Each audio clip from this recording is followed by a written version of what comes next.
침대에서 일어나 화장실로 향하던 여러분은 잠시 거울에 비친 자신의 모습을 봅니다. 당당하게 미소 짓는 얼굴은 200세를 맞이한 오늘도 영락없이 25세로 보입니다. 여러분이 생물학적 나이를 25세로 되돌리기로 선택했기 때문입니다. 이 상황은 100년 후에나 가능한 이야기처럼 들릴 수 있습니다. 하지만 근래의 노화와 장수 과학 분야의 발전 속도로 볼 때는 먼 미래의 이야기가 아닌 것 같습니다.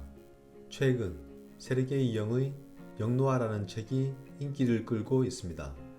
위의 이야기는 이 책 도입 부분의 내용입니다. 세르게이 영은 투자자 출신으로 이 분야의 전문가들과 교류하며 주요 생명공학 회사를 지원해온 장수비전 펀드의 설립자입니다. 이 책을 읽고 느낀 점은 세르게이 영은 노화와 장수과학 분야의 전문가가 아니므로 깊이가 부족하다는 것입니다. 책의 내용도 노화와 장수과학 분야 세계 최고권위자 데이비드 싱클레어의 노화의 종말과 겹치는 부분이 많았습니다. 따라서 이번 이야기는 세르게이 영의 영노화 내용을 기본 골격으로 하되 깊이 있는 내용은 데이비드 싱클레어의 노화의 종말을 참고하였습니다.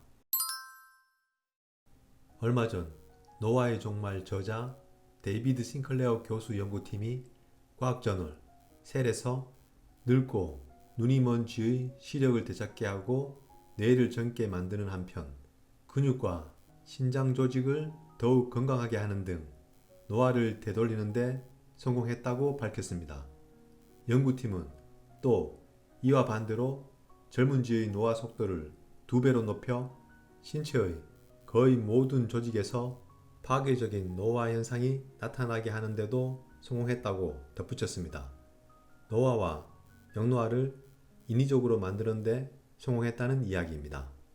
2006년 일본의 줄기세포 연구자 야마나카 신야는 수십 가지 유전자 조합을 조사한 끝에 OCT4, SOX2, KLF4, C-MIC라는 네 유전자의 조합이 성체 세포를 유도 만능 줄기세포로 만들 수 있다는 것을 발견했습니다.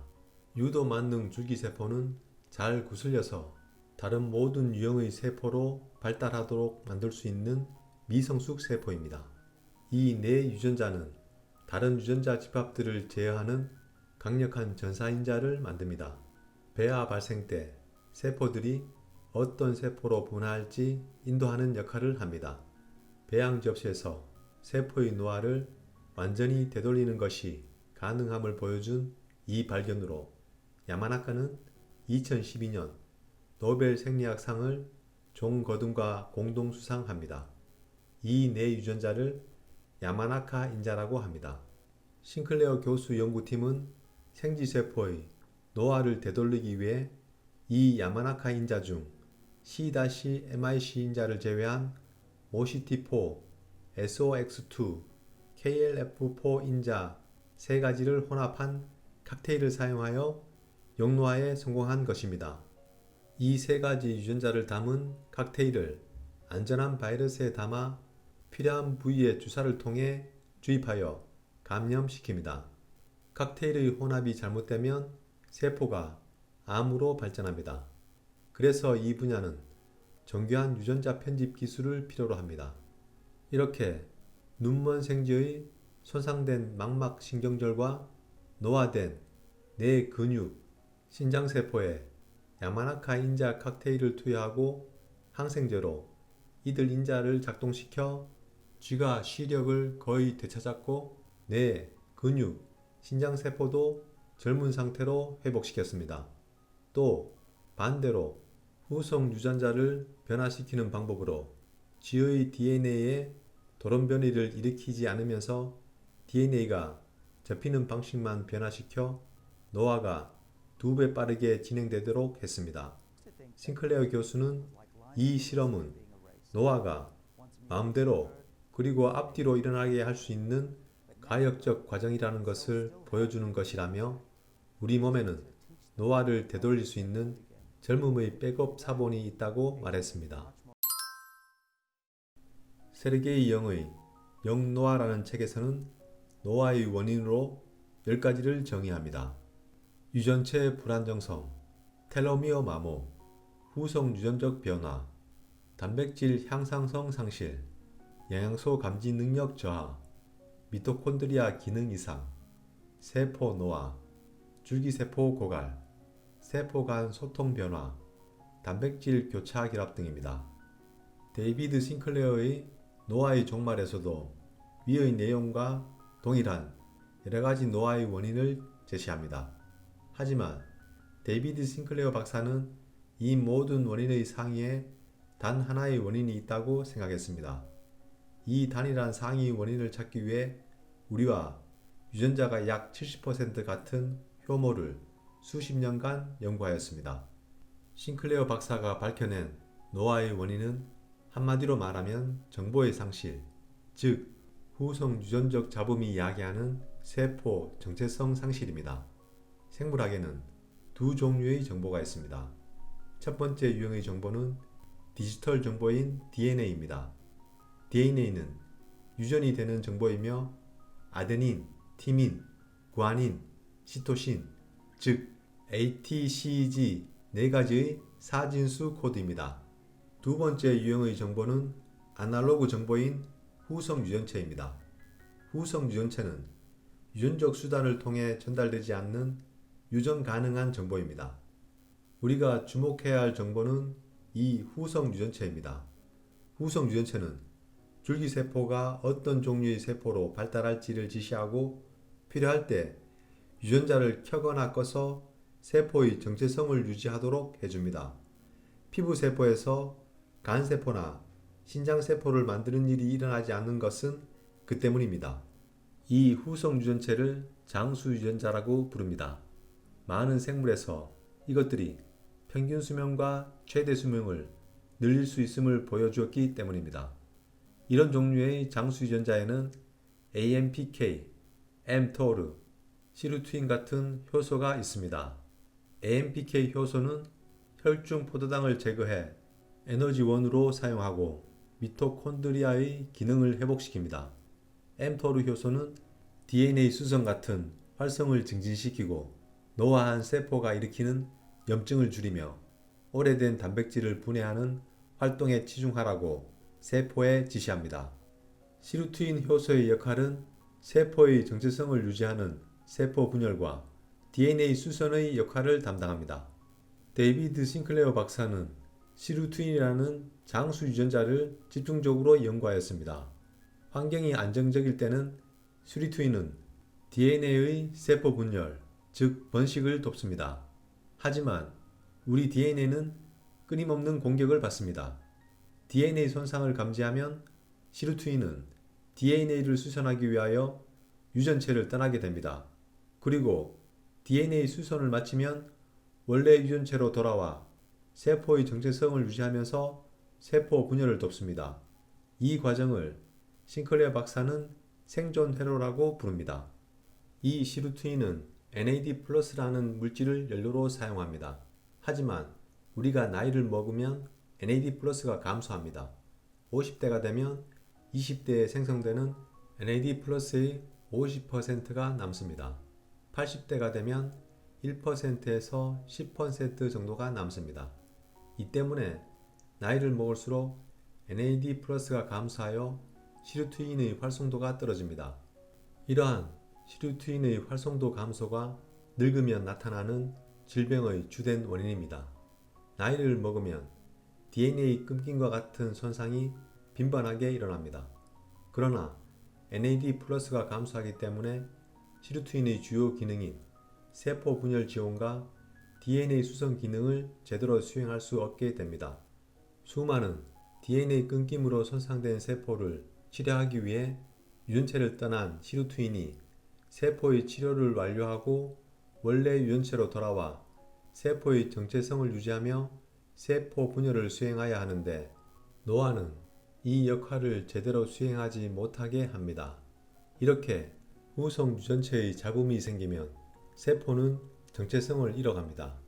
예를 들면 피부세포에 간세포, 신장세포, 시각세포 등이 자라나게 됩니다.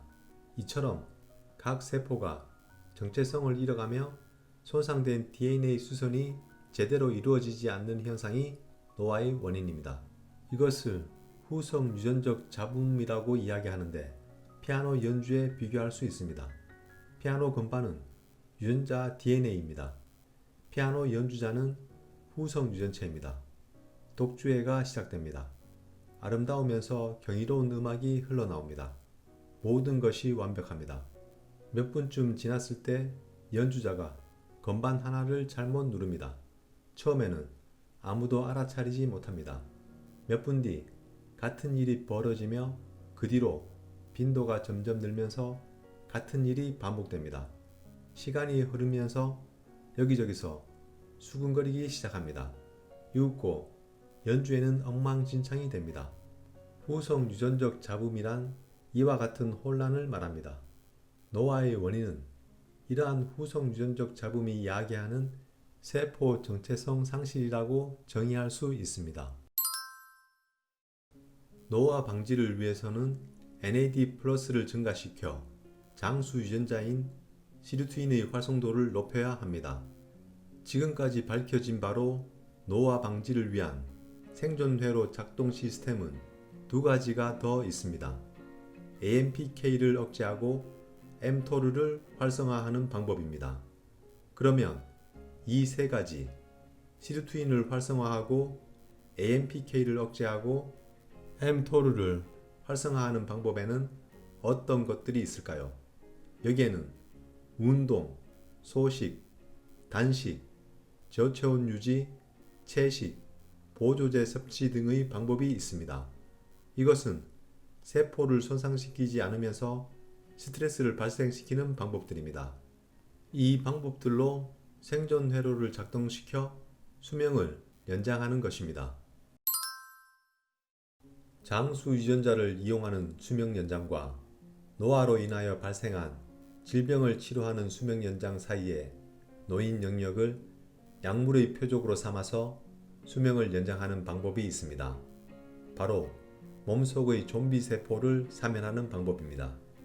좀비 세포란 노화 세포를 말하며 세포의 분열로 텔로미어가 짧아져 번식을 멈춘 세포를 말합니다. 이 좀비 세포는 사이토카인이라는 물질을 분비하여 주위 세포들에게 염증을 일으킵니다. 이 과정을 염증성 노화라고 하며 주위의 세포를 좀비 세포로 만듭니다. 이 좀비 세포를 없애주면 세포들을 젊게 하여 수명을 연장할 수 있습니다. 노화 세포 제거제인 세놀리틱이라는 약물은 좀비 세포를 사멸하는 역할을 합니다.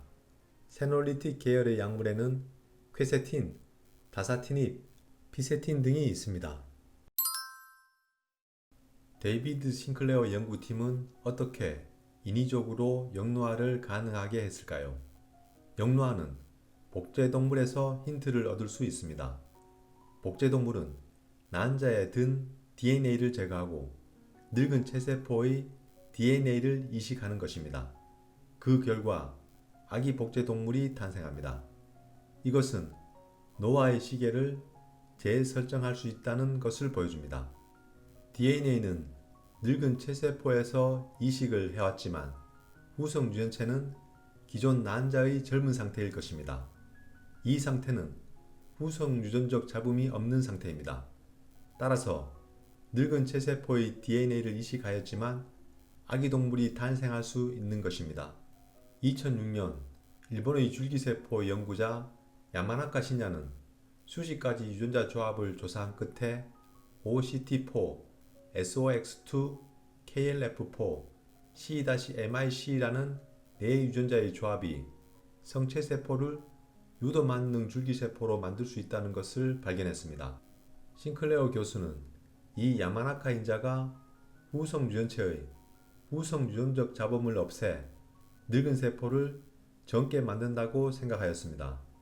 마침내 싱클레어 교수 연구팀은 시행착오 끝에 이 야마나카 인자 중 C-MIC 인자를 제외한 OCT4, SOX2, KLF4 인자 세 가지를 혼합한 OSK 칵테일을 사용하여 생쥐세포의 노화를 되돌렸습니다. 생쥐의 인위적인 역노화에 성공한 것입니다. 세르게이 영의 역노화를 토대로 미래에 인간의 수명을 길게 하는 기술에 대해서 살펴보겠습니다. 첫 번째는 건강진단 기술의 발전입니다. 건강진단은 대응하는 의료가 아닌 예방하는 의료입니다. 혈액 한 방울 또는 면봉으로 타액을 한번 채취하는 것만으로 질병의 유전적 소인을 확인할 수 있습니다. 인공지능을 기반으로 빠르게 발전하고 있습니다. 두 번째는 정밀의학 기술의 발전입니다. 유전체 염기 서열을 분석하는 개인 맞춤형 치료가 가능한 시대가 왔습니다. 보편적인 처방이 아닌 단 한 사람을 위한 처방이 가능한 것입니다. 인공지능 기술인 딥러닝을 도입하여 표적 치료가 가능합니다. 세 번째는 유전공학의 발전입니다. 1990년에 시작된 게놈 프로젝트는 유전자 염기 서열을 분석하기 위하여 15년간 30억 달러가 투입된 사업입니다. 오늘날 한 사람의 유전자 염기 서열 분석은 200달러에 반나절이면 끝납니다. 이 게놈 분석 기술을 기반으로 유전자 편집 기술, 유전자 치료를 도입하여 암 치료가 가능한 시대가 되었습니다. 네 번째는 재생의학의 발전입니다. 만능줄기 세포의 생성 원리를 이용하여 세포를 젊게 만들 수 있는 기술입니다. 또한 장기 이식, 장기 재생 기술의 발달이 수명 연장에 기여하고 있습니다. 이종장기 이식 기술은 초기 단계지만 계속해서 발전을 이어가고 있습니다. 젊은 피를 수혈하는 방법도 역노화의 한 방법으로 연구되고 있습니다. 다섯 번째는 장수를 가능하게 하는 알약의 개발입니다. 라파마이신은 모아의 석상이 있는 라파누이 섬에서 발견된 물질입니다. 장수 유전자인 mTOR의 억제인자입니다. mTOR가 억제되면 시루트인을 활성화시켜 세포의 치료와 정체성을 유지시켜 줍니다. 메트포르민은 프랑스 라일락에서 추출한 물질입니다. 당뇨 치료제로 사용되고 있는 물질이며 장수 유전자인 AMPK의 활성인자입니다. AMPK가 활성화되면 혈중 포도당을 제거해 에너지원으로 사용하고 미토콘드리아의 기능을 회복시켜 줍니다. 세노리틱 계열인 퀘세틴, 다이티닙, 피세틴은 몸속의 좀비세포를 사멸하는 물질입니다. 좀비세포는 늙은 염증세포로 인접한 다른 건강한 세포를 노화시킵니다. 레스베라트롤은 적포도주의 원료인 포도 껍질에 있는 성분입니다. 시루트인을 활성화시켜 세포의 치료와 정체성을 유지시켜 줍니다. 적포도주는 프랑스인이 육식을 많이 해도 비만에 시달리지 않게 합니다. 또한 프랑스에 장수 노인이 많은 원인 물질이기도 합니다. NR, NMN은 NAD 플러스의 전구 물질이며 노화를 치료하는 물질입니다. NAD 플러스의 농도를 높이면 시루트인이 활성화되어 세포의 치료와 정체성을 유지시켜 줍니다. 결과적으로 미토콘드리아의 기능을 개선하는 물질입니다. 세르게이 영은 역노화에서 다음과 같은 10가지 장수에 필요한 생활 습관을 제시합니다. 첫 번째는 정기적인 건강검진을 하라. 두 번째는 DNA 끊김으로 인한 세포 손상을 방지하기 위해 흡연, 음주, 당 섭취와 같은 나쁜 습관을 끊어라. 세 번째는 약물 중독, 음주운전, 난폭운전 등의 어리석은 짓을 하지 마라. 네 번째는 이른 시간에 먹고 끼니를 줄여라. 다섯 번째는 음식을 약이라 생각하라. 여섯 번째는 보조제를 섭취하라. 일곱 번째는 운동을 하라. 여덟 번째는 충분한 수면을 취하라. 아홉 번째는 매사에 느긋하라. 열 번째는 생각으로 젊어져라입니다. 노화와 장수과학 분야 권위자 데이비드 싱클레어 교수는 다음과 같은 생활 패턴을 유지하고 있습니다. 첫 번째는 하루에 NMN 1000mg, 레스베라트롤 1000mg, 메트포르민 1000mg을 먹습니다. 두 번째는 비타민 D, 비타민 K2의 하루 권장 복용량과 아스피린 83mg을 먹습니다. 세 번째는 DNA 끊김으로 인한 세포 손상을 방지하기 위해 담배를 피우지 않습니다. 네 번째는 간헐적 단식을 합니다. 다섯 번째는 적당한 운동을 합니다. 여섯 번째는 채식을 위주로 하며 몸을 차갑게 합니다. 일곱 번째는 몇 달마다 체열하여 수십 가지 생체표지 검사를 합니다. 데이비드 싱클레어 교수는 1969년생으로 현재 53세입니다. 이러한 건강관리 방법으로 생체 나이 32세를 유지하고 있다고 합니다. 저도 질병이 없는 건강한 삶을 위해 적절한 운동과 보조제를 섭취하고 있습니다. 보조제는 하루에 NMN과 레스베라트롤 각각 1000mg씩, 피세틴 125mg을 먹고 있습니다. 벌써 2년이 되어갑니다. 이 약물들을 복용한 후 20대에도 느껴보지 못한 몸의 활력을 경험하고 있습니다. 별다른 문제가 없다면 앞으로도 계속 복용할 생각입니다. 하늘을 나는 꿈이 이루어지기까지 수천 년이 걸렸습니다. 불가능해 보이던 꿈이 실현 가능하다고 사람들이 확신하기까지는 몇 년이 더 흘러야 했습니다. 지금 장수학 분야는 당신이 150세, 200세 혹은 영생이 가능하다고 말하고 있습니다. 이것은 대부분의 사람들에게 라이트 형제 사건보다 더 받아들이기 힘든 일일 것입니다. 먼 미래에는 인간과 기계가 하나가 되어 뇌파로 사물을 조정하는 시대가 올 수도 있습니다. 또한 인간이 디지털화되어 컴퓨터 속에서 영생하는 시대가 올 수도 있습니다. 수명 연장이 일부 가진 자들이 전유물이 되는 것을 걱정하는 사람도 많습니다. 인구 폭발로 식량 부족이 와서 인류에게 해악을 끼친다고 말하는 이도 있습니다. 하지만 죽음의 근절은 비도덕적인 행위가 아닙니다.